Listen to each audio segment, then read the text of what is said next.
ద్వాపర యుగాంతం సమీపించింది.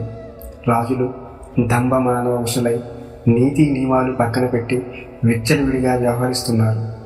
ధర్మం సన్నగిలింది, అధర్మం దేశం మొత్తం ఆక్రమించింది. ఈ దురావస్థ ఓర్వలేక భూదేవి బ్రహ్మ వద్దకు వెళ్ళింది. తన దుఃఖాన్ని బ్రహ్మ ఎదుట విన్నవించింది.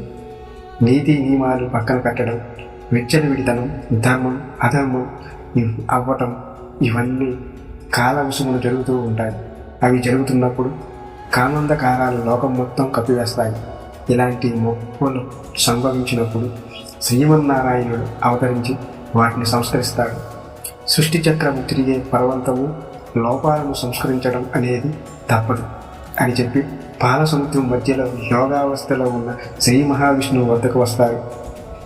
దానికి శ్రీ మహావిష్ణువు, భూభారాన్ని నడుపుటకై నేను గోకులంలో వసుదేవులకు జన్మించనున్నాను. సురులు వారి హంసలతో యాదవులై, దేవకన్యలు గోపికలై జన్మించి నాకు తోడ్పడుతూ అని అభియోగిస్తాడు శ్రీమన్నారాయణుడు. హిమాచల ద్వింధ్య పర్వతములకును తూర్పు పడమటి సముద్రములకును మధ్యనున్న దేశమును ఆర్యవర్ధం అంటారు. ఆర్యులందరూ రాజ్యములను స్థాపించి పరిపాలన సాగిస్తున్నారు. అట్టి రాజులలో కొందరు సూర్యవంశ రాజులని, కొందరిని చంద్రవంశ రాజులని పేర్కొంటారు.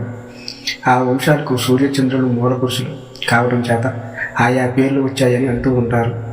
చంద్రవంశ రాజులకు చంద్రుడు మూల పురుషుడు, చంద్రులకు బుధుడు, బుధులకు ఇలుడు, ఇలుడుకు భూరూరువుడు, భూరూరువుడికి ఆయువు, ఆయువుకు నహాగుడు, నహాగుడికి యయాతి జన్మించారు.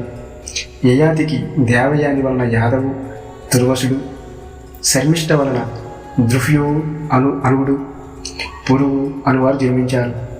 యాదవులకు సహస్రజిత్తు వంటి నలుగురు కొడుకులు జన్మించారు. సహస్రజిత్తుకు శతజిత్తు, శతజిత్తుకి హేహయాదులు జన్మించారు. హేహయాదులకు ధర్ముడు, ధర్ముడికి గుంతి, గుంతికి సౌభంజి, సౌభంజికి మహిష్మంతుడు, మహిష్మంతుడికి భద్రసేనుడు, భద్రసేనులకు ధుర్ముతుడు, ధుర్ముతుడికి ధనికుడు, ధనికులకు కృతవీర్యాదులు నలుగురు జన్మించారు. అందులో కృతవీర్యాదులకు కార్తవీర్యార్జునుడు జన్మించాడు.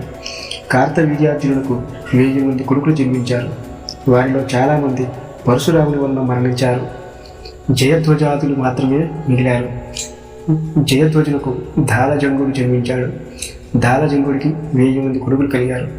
వారిలో జ్యేష్ఠుడైన హృతునకు వృక్నుడు, వృక్నుడికి మధువు జన్మించారు. మధువునకు వృష్టి మొదలైన వారు 100 మంది పుట్టారు. మధు సంతానం అవటం వలన వారిని మాధవులని, మూల పురుషుడు యాదవుని బట్టి యాదవులని అంటారు. వృష్టి వంశ జాతులను వృష్టులు అన్నారు. మధువునకు 25వ తరము వాడు సురసేనుడు. సురసేనుడు ద్వాపర యుగాంతం అయినప్పుడు యమునా తీరమును ఆక్రమించి రాజ్యమును స్థాపించాడు.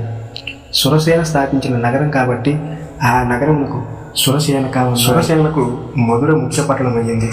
ఆ కారణంగా కొంతకాలానికి మధుర రాజ్యం అని నామాంతరం కలిగింది.